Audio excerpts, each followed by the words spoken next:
Boa noite a todos, hein?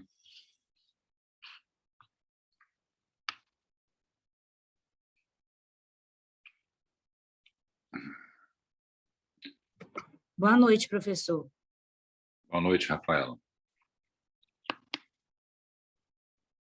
Vocês estão me ouvindo, né?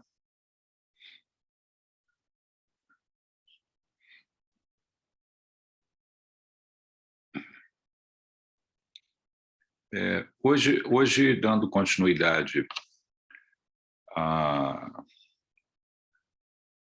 aos assuntos relacionados ao caso clínico 1, que a gente apresentou, né, do nosso paciente diabético, lá com a lesão no pé, né, grave, que foi internado, nós falamos de alguns pontos relacionados ali aos critérios diagnósticos, a importância, a prevenção. Hoje nós vamos dar continuidade falando mais um pouco sobre essa relação aí de diabetes tipo 2 com obesidade e resistência insulínica para que a gente possa dar continuidade ali ao nosso raciocínio clínico, chegando mais adiante, que nós vamos chegar mais adiante lá ao restante da discussão do que foi feito ali com o nosso paciente.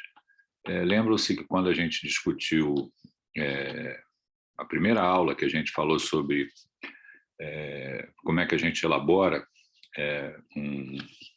um diagnóstico, né? Coleta de dados, né? Exame físico, interpretação de exames complementares que são pedidos para elaborar uma hipótese diagnóstica e fazer diagnóstico inicial, a gente precisa de digamos assim, ter dados armazenados para que a gente possa fazer a interligação entre as informações para que a gente possa decidir, né, qual é o diagnóstico mais provável, né, excluir outras possibilidades e tratar o paciente. Eu vou compartilhar a tela com vocês aqui para que a gente possa apresentar. E, ao final, a gente volta novamente para a discussão.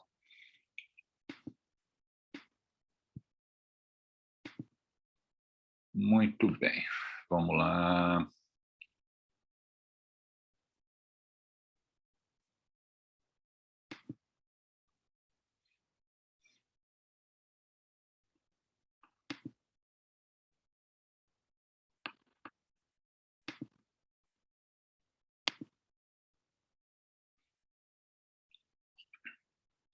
Vocês estão vendo o slide?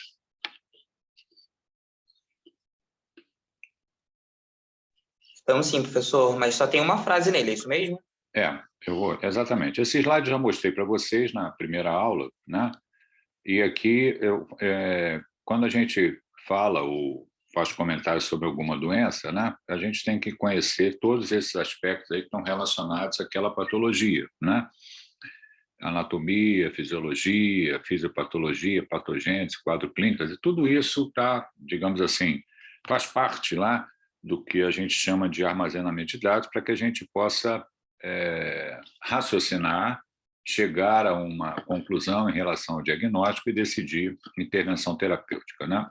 A gente está falando ali do diabetes tipo 2, a principal causa é a resistência à insulina, devido à herança familiar, os chamados fatores genéticos poligênicos, e principalmente fatores ambientais, o excesso de peso, que é a obesidade, né? Então, aqui eu tenho uma ligação da obesidade, levando à resistência insulínica e fazendo com que ocorra ali uma predisposição maior, junto com outros fatores, ao diabetes, ao aparecimento do diabetes tipo 2, né? Nós vimos, inclusive, na aula anterior, um artigo a respeito de prevenção do diabetes tipo 2, ali com aquelas intervenções feitas em relação a perder peso, a atividade física e modificação da dieta, né? Como itens que adiam o aparecimento do diabetes tipo 2. Aqui a gente tem, na obesidade, o acúmulo do tecido adiposo e uma série de outras anormalidades, né? Eu vou falar um pouquinho mais, né, nos slides subsequentes a respeito disso. Isso aqui é um resumo, né?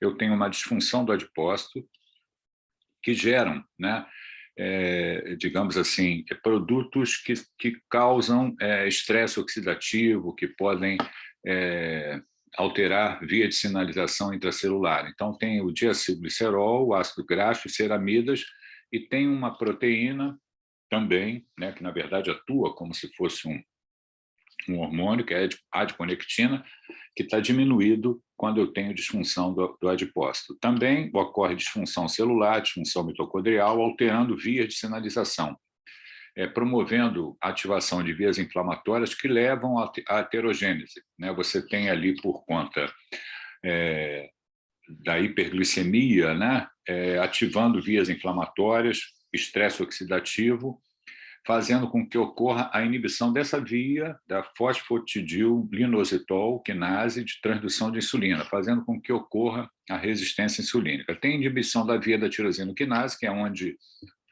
digamos assim, o receptor, onde a insulina se acopla para ter as suas ações na célula, né? Comprometimento da sinalização do substrato do receptor de insulina e consequente fosforilação de proteínas. Isso tudo leva à resistência insulínica, hiperglicemia, um círculo vicioso que acaba culminando ali com uma predisposição maior ao diabetes tipo 2. Tudo isso relacionado à obesidade, né?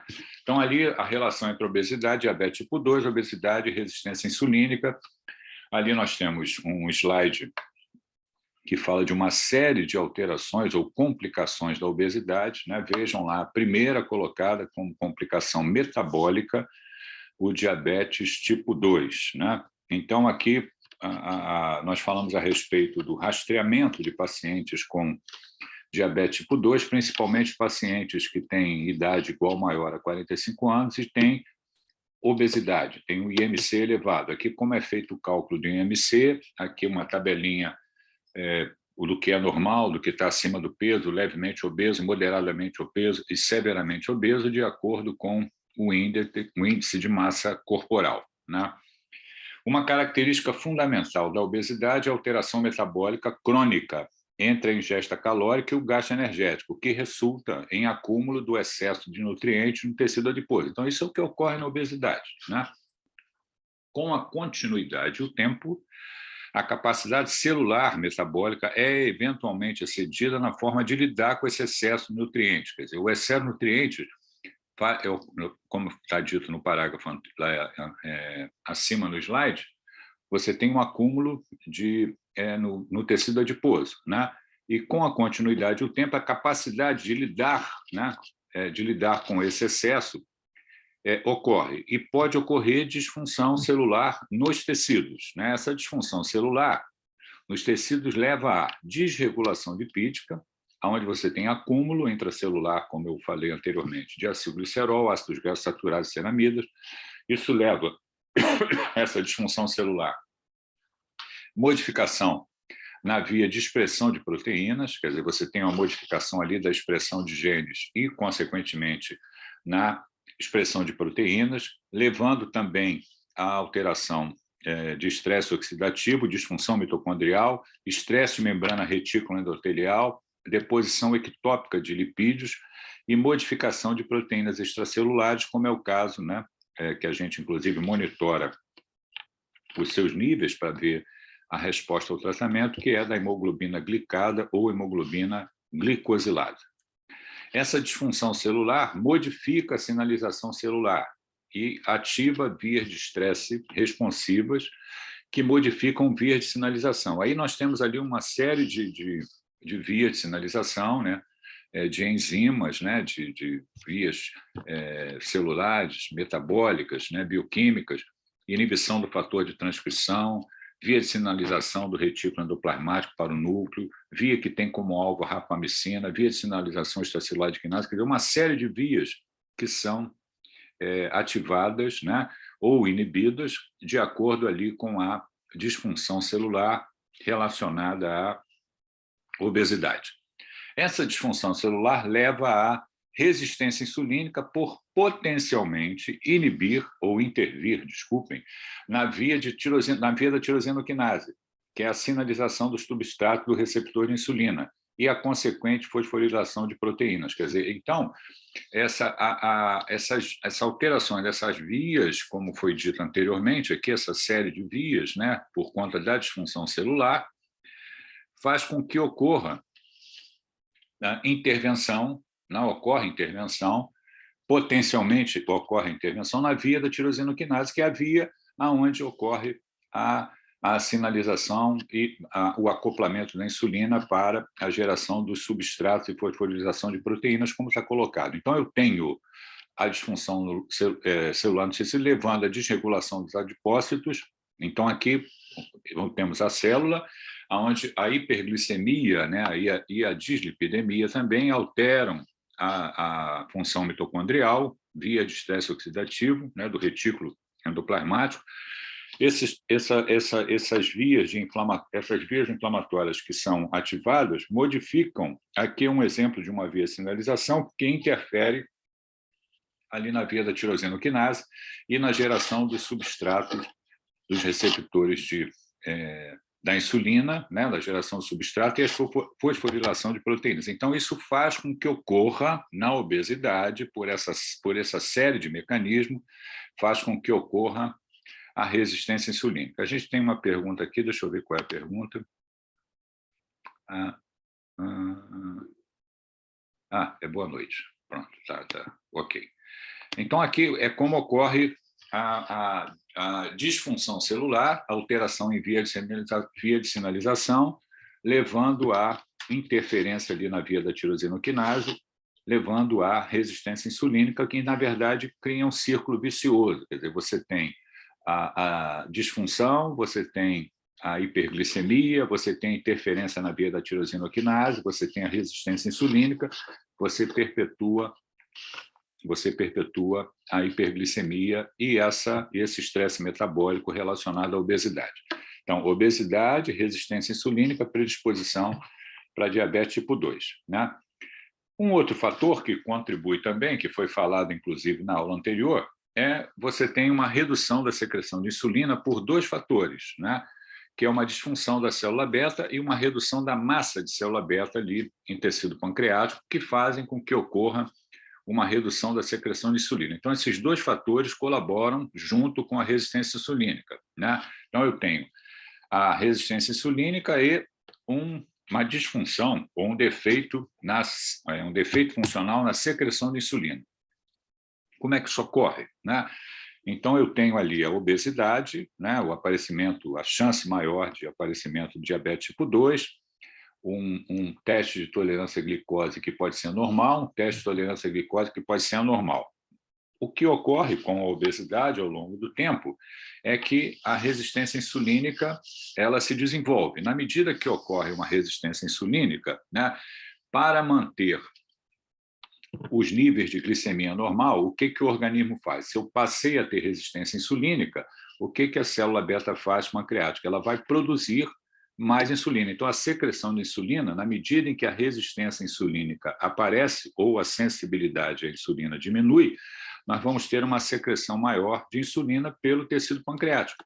Então, passou ali do ponto A para um ponto B. Vejam, diminuiu a sensibilidade à insulina, que significa que aumentou a resistência insulínica. E o que o pâncreas faz? Né? A célula beta produz mais insulina para manter a glicemia dentro de valores normais.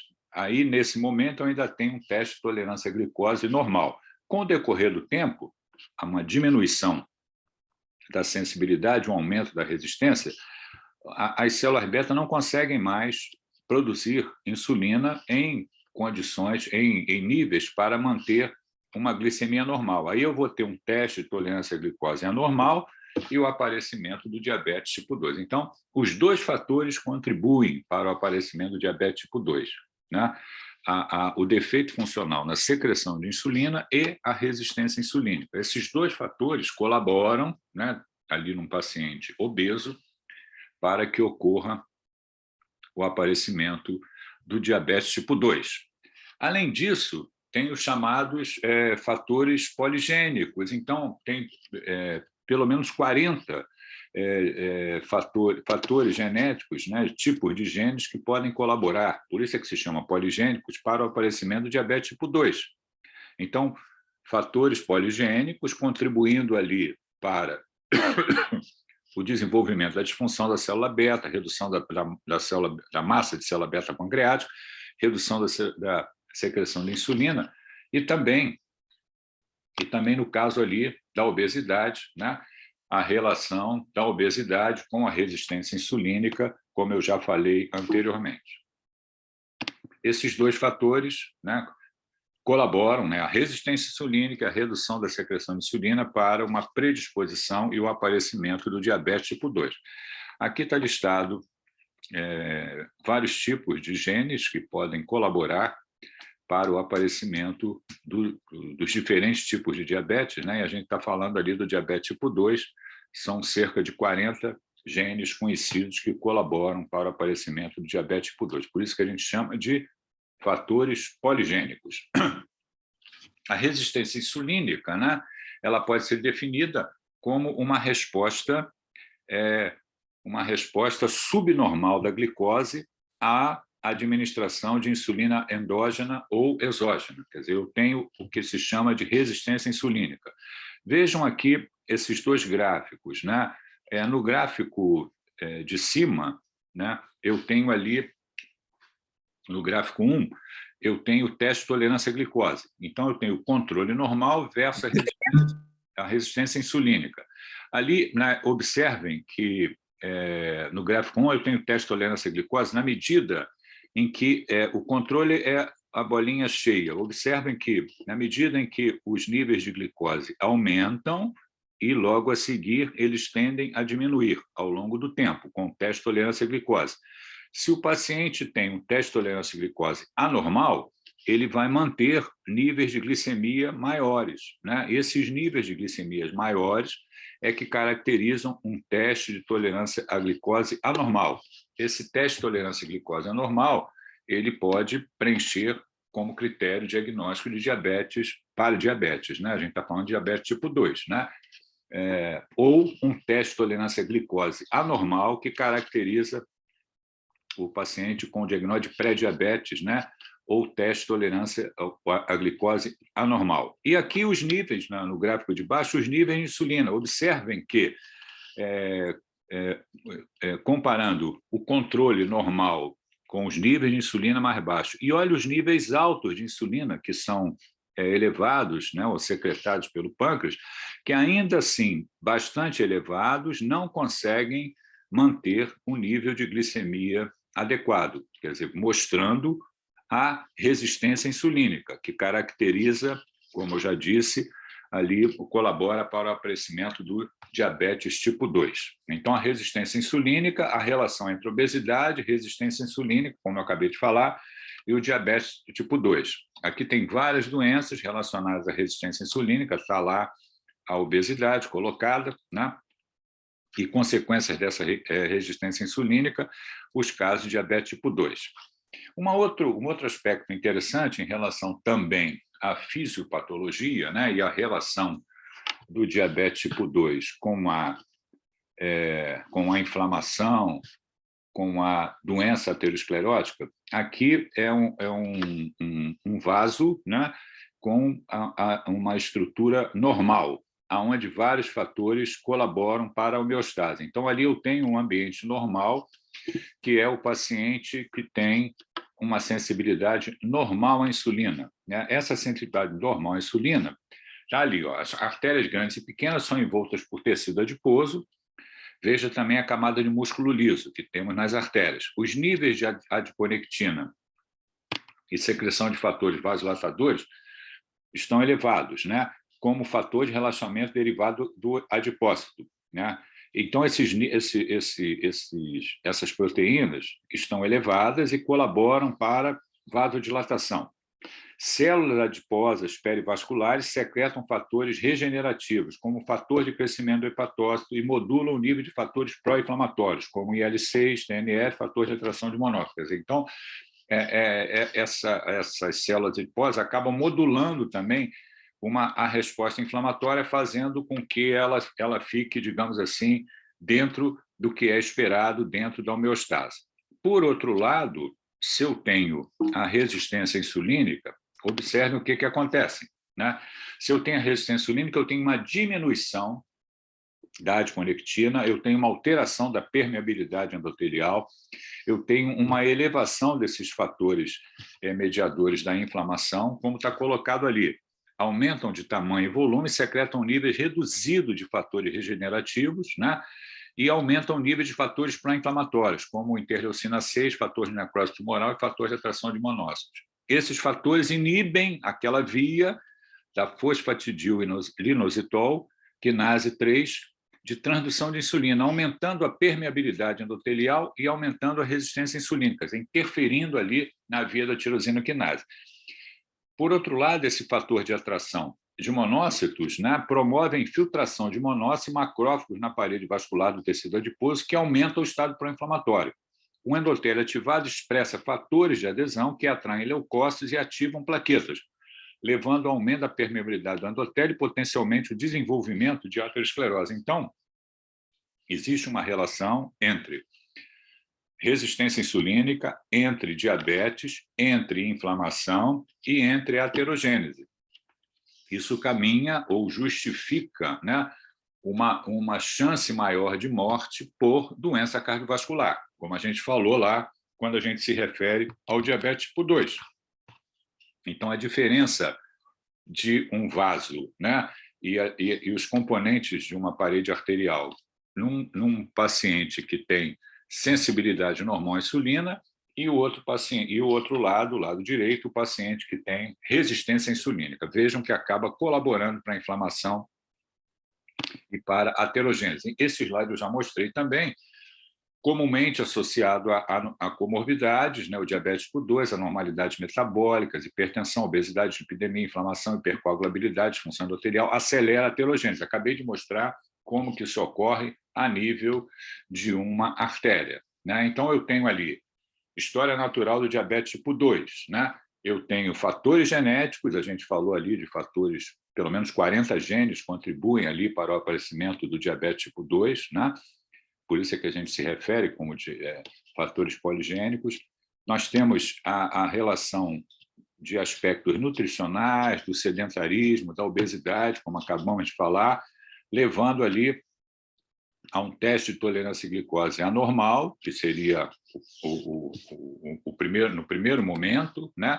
Hiperinsulinemia, aumento dos triglicerídeos, a dislipidemia, fazendo com que se mantenha a hiperglicemia, a inflamação, a aterosclerose e as complicações do diabetes, né? As complicações que aparecem, como a gente já falou também, nós vamos falar isso na aula subsequente também, né? Nefropatia, retinopatia, neuropatia, que colaborou ali para aquela lesão no pé do paciente que levou à internação. Mais complicações, cegueira, insuficiência renal, doença coronariana, amputação, a gente vai discutir também, isso fazendo com que o doente tenha uma chance maior de evoluir para o óbito. Então, vejam que quando a gente está lidando com um paciente diabético, todos esses aspectos são paciente diabético, obeso, né? Tudo isso está sendo levado em conta para, digamos assim, explicar aquelas anormalidades que estão presentes ali no paciente. Quer dizer, dessa maneira, a ciência avança, né? Nós temos que obter essas informações, né? Elas são importantíssimas para que a gente possa, no nosso armazenamento de dados, tê-las disponível para decidir, né, tanto questões relacionadas ao diagnóstico, quanto também questões relacionadas ao tratamento do paciente. Muito bem. Complementando o que eu acabei de falar, deixa eu compartilhar com vocês aqui novamente. Muito bem, vamos lá. Aqui eu tenho...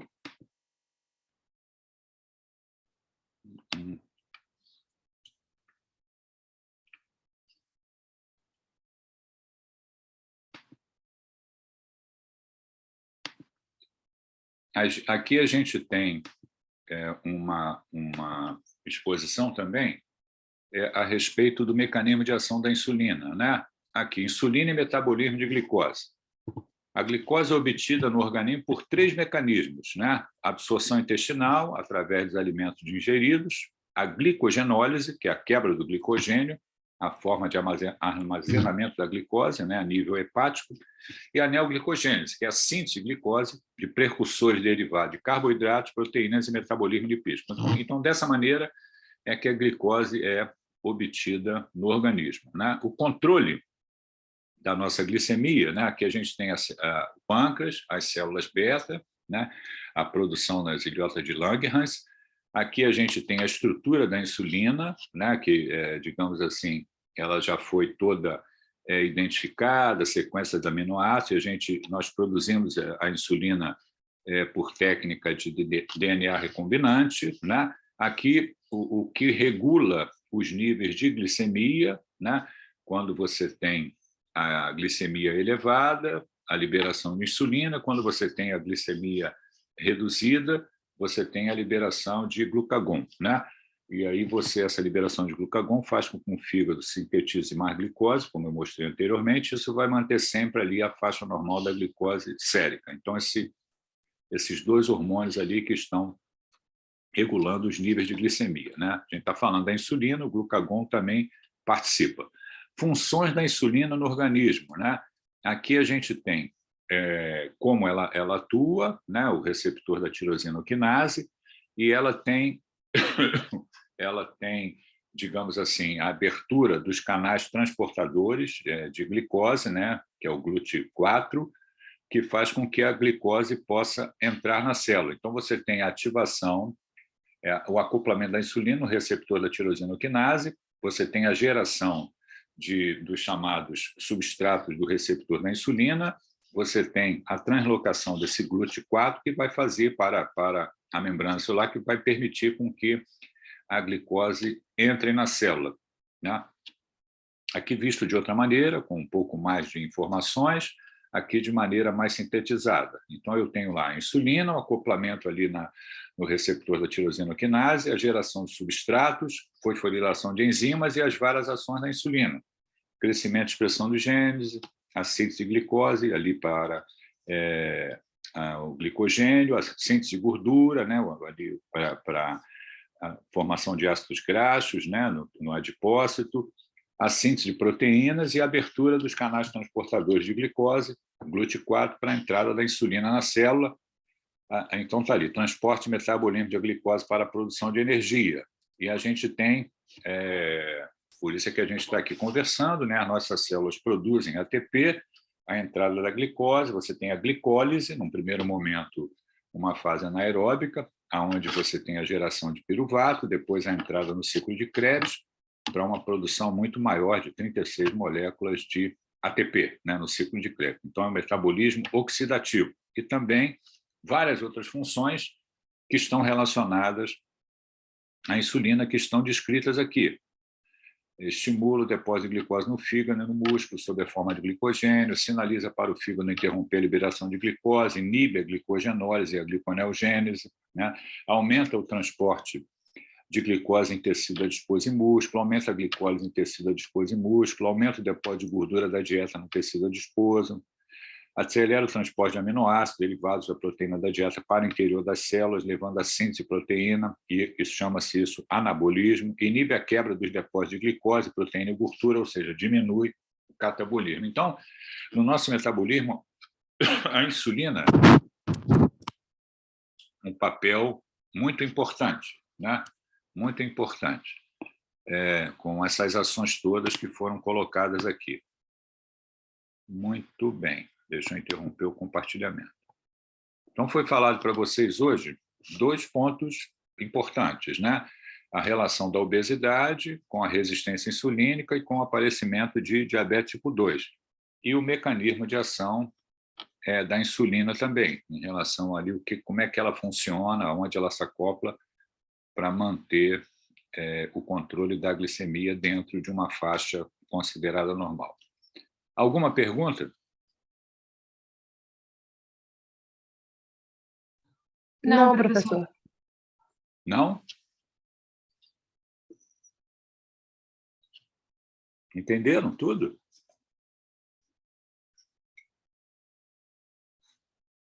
A gente teve um pouco disso em bioquímica, professor. Na verdade. Eu falei para vocês isso na primeira aula, né? A gente vai precisar, quando a gente faz raciocínio clínico, olhar lá para disciplinas que já fizemos, né, que são importantes. esse armazenamento de dados é importante, né? Para que a gente possa, ali na ponta da linha, quando a gente está diante do paciente, decidir tanto questões diagnósticas quanto terapêuticas. Muito bem.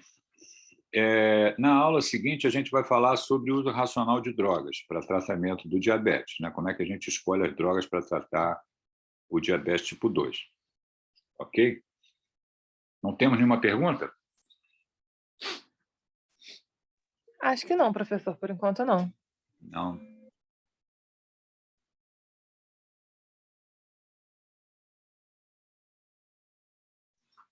Tá bom, então. Então, vocês podem botar o nome, a matrícula e sair. Um abraço para vocês. Até semana que vem. Obrigada pela aula, professor. Até semana que vem. Um abraço. Obrigada, professor. Um abraço.